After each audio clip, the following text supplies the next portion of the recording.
Hi, welcome to the Gear for Music Orchestral YouTube channel. We're here today with Nik Carter, a Yamaha artist, talking about the Yamaha custom saxophones.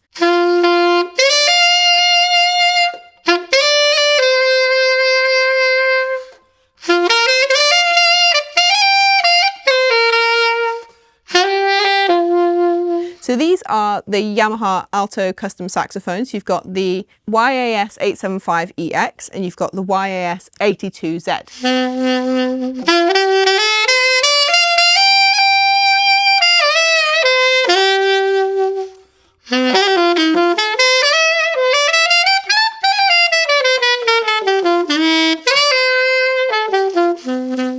So these are premium Yamaha saxophones. They're top grade, upgrade models for professionals and upgrading musicians alike.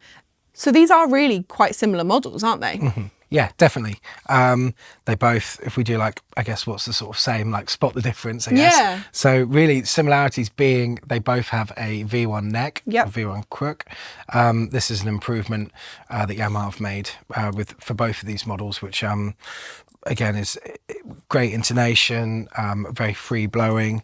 Basically, essentially they have the same benefits to both. So you're not, if you buy one, you're not going to miss out on certain things. Yeah, I mean, picking the right instrument for you is always a really tricky thing. There's a lot of questions you have to ask yourself and ask what the instrument can bring for you. The fact that these are quite similar models means that they are both good for all genres of music. Neither of them are going to let you down in a specific situation.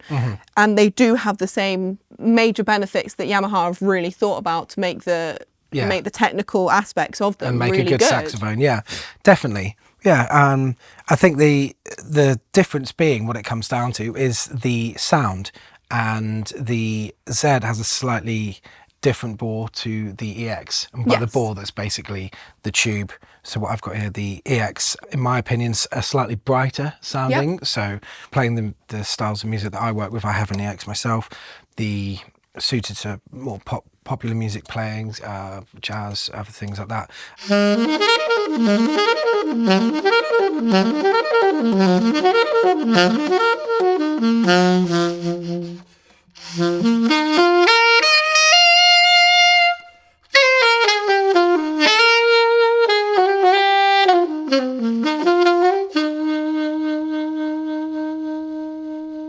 But then likewise, I know people who play the Z that achieve those same results as well. But the Z does have a bit more of a centered sort of darker, warmer kind of sound to it.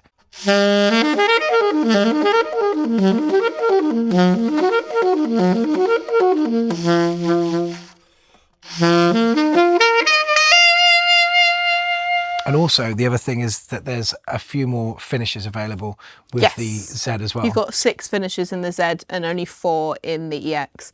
So you've got the additional amber and you've got the additional unlacquered finish as well. So you've got a little bit more of a range, and obviously they are also going to affect the tonal quality. The difference between a silver and an unlacquered is going to be quite different. The engravings are slightly different as well. I mean, this, again, we're talking aesthetics more so, but on here, you've got the Z, you've got the hand engraved detail on the bell. So you've got more of a lily design on the EX, and then you've got more of a sort of a flower design on the Z, which both are absolutely beautiful and such an amazing detail on such a it really makes a difference. Like, you can tell that they've looked at every small detail, like from tiny screws and the pegs and things to the absolutely engraving on the bell. And you're going to get either whichever way your preference is, which I think it comes down to. And that's what it does come down to. I think with a custom saxophone, when you get to that level, it's not saying that, you're going to jump from a student model to a pro. We've got both custom things here. So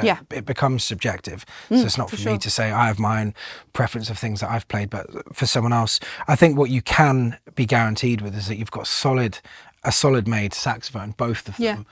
So I suppose you also do have the difference that this has the metal resonator pads and then that one just has the standard plastic. That's right, yeah.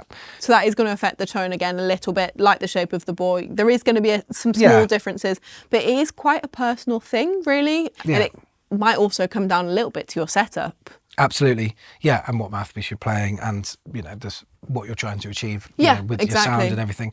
But yeah, certainly mechanically, both have had the same work done with the improvement with the posts, the improvement of both have got the forked front F keys, Yep. which again, and work with the posts on the palm keys, which for both, they both fit really well underneath the fingers. You know, everything's to touch, you know, the mother of pearl. Slight difference in shape on the bottom of the low E flat and C. You can see it's a little bit more rounded on the Z, which is characteristic of the, actually dating back to the original old 62s that Yamaha used to do, which are a lot of people favour, you know. Yeah, yeah, of course. So they've sort of brought that back with it as well. So, and arguably that kind of sound, actually, I think with it being a bit of having a different darker characteristic is perhaps a slight feature of a throwback almost to those jazz old horns, days. you know. Yeah. Yeah, which are amazing, you know, and some people still play the purple logo, some people still play today. Yeah, of course. But yeah, these are great.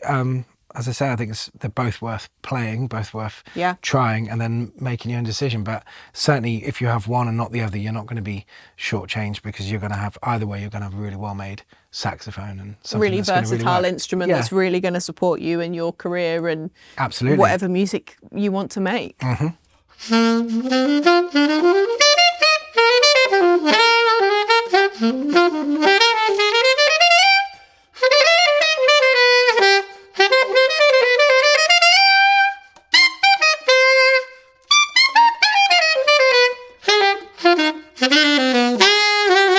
So the main differences we've got between the two, you've got the metal resonator pads on the Z, you've also got the difference in the bore shape between the two of them, and then you've got the difference in the lacquer. You've got 6 different finishes in the Z, and you've got 4 finishes in the EX. But then I guess really it comes down to personal preference. Absolutely, and I think at this level, you definitely want to be playing these saxophones and making up your own mind with them, for sure, because it's just, as you say, we're talking very subtle differences, but at that, I think at the custom level and where people are looking for these things, then yeah, it's important to come in and have a play on them, for sure. Yeah, and then see what you like, you know.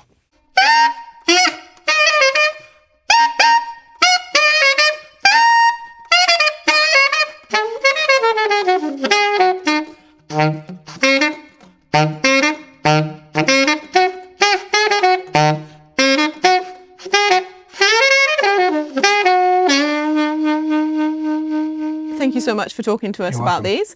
And if you've got any more questions about these custom saxophones or anything else in the Yamaha range, please drop us a question in the comments below. Otherwise, subscribe for more content like this. Thank you.